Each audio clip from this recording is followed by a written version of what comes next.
અમદાવાદની પ્રતિષ્ઠિત ક્લબમાં સ્થાન ધરાવતી સ્પોર્ટ્સ ક્લબ ઓફ ગુજરાતની આગામી રવિવારે 29 સપ્ટેમ્બરે યોજનારી ચૂંટણીનો માહોલ જામી રહ્યો છે. ત્યારે રાજેશ બ્રહ્મભટ્ટે પરિવર્તન પેનલના ઉમેદવાર તરીકે ચૂંટણીમાં ઝુકાવ્યું છે. છેલ્લા થોડા સમયથી નવરંગપુરા સ્થિત આ ક્લબના મેનેજમેન્ટ તથા વહીવટ અંગે પ્રશ્નો ઉઠતા રહ્યા છે.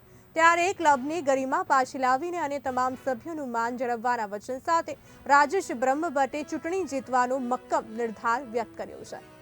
ઉમેદવાર રાજેશ પ્રવીણભાઈ બ્રહ્મભટ્ટ સિરિયલ નંબર 3 એ પોતે પણ ક્લબના મેનેજમેન્ટને લેખિત અરજી કરીને નોનવેજ પીરસવાનું બંધ કરવા વિનંતી કરી છે અને આ મુદ્દે ક્લબ મેનેજમેન્ટ સંમત ન થાય તો ઉગ્ર લડત લડી લેવાનો પણ હુંકાર કર્યો છે.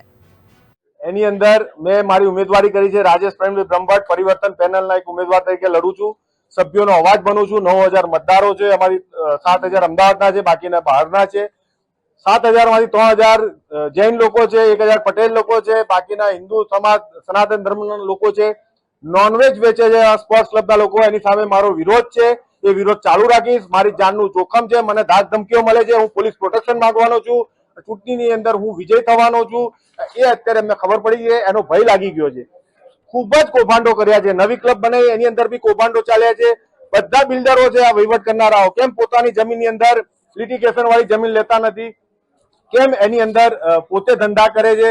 એમાં કોઈ સ્ટે નથી આવતા. અને બહાર અમારી ક્લબ અમારી મિલકત, અમારા સભાસદોના રૂપિયાથી મિલકતો ખરીદીને એની અંદર સ્ટે લઈ આવ્યા. આજે સ્વિમિંગ પુલના નામે કૌભાંડો થાય છે. સાફ સફાઈના નામે લાઇટોના કોન્ટ્રાક્ટોમાં બી કૌભાંડો થાય છે. કોઈ લિમિટેશન છે નહીં. નોનવેજ બંધ કરવું જ પડશે. નવી ક્લબના રૂપિયા પાછા આપવા પડશે. સર્વિસ ટેક્સના રૂપિયા પાછા આપવા પડશે. ઇલેક્શન જ હોય દર વર્ષે 6 જણનું ઇલેક્શન હોય છે. દર વર્ષે 6 જણનું હોય, પછી ફોર્મ ભરે, એને કોઈ ધમકાવવામાં આવે, પ્રેમ કરવામાં આવે, કઈ લોભામણી સ્કીમો આપવામાં આવે અને કે ભાઈ તારે લડવાનું. અને જે કામ નથી કરતા એવા તમે જોડે બેસાડો છો. ભાઈ જે સભ્યોનો અવાજ બને છે અને તમે જે સાચું બોલે છે અને તમે ધમકાવો છો, એનો શું મતલબ? અને આ ક્લબ ક્યાં પ્રાઇવેટ ક્લબ છે? અમદાવાદમાં ઘણી પ્રાઇવેટ ક્લબો છે, ત્યાં અલગ વ્યવહાર હોય, બરાબર છે, પણ આ તો તમામ સભ્યોની ક્લબ છે. આપણી ક્લબ આપણી મિલકત છે.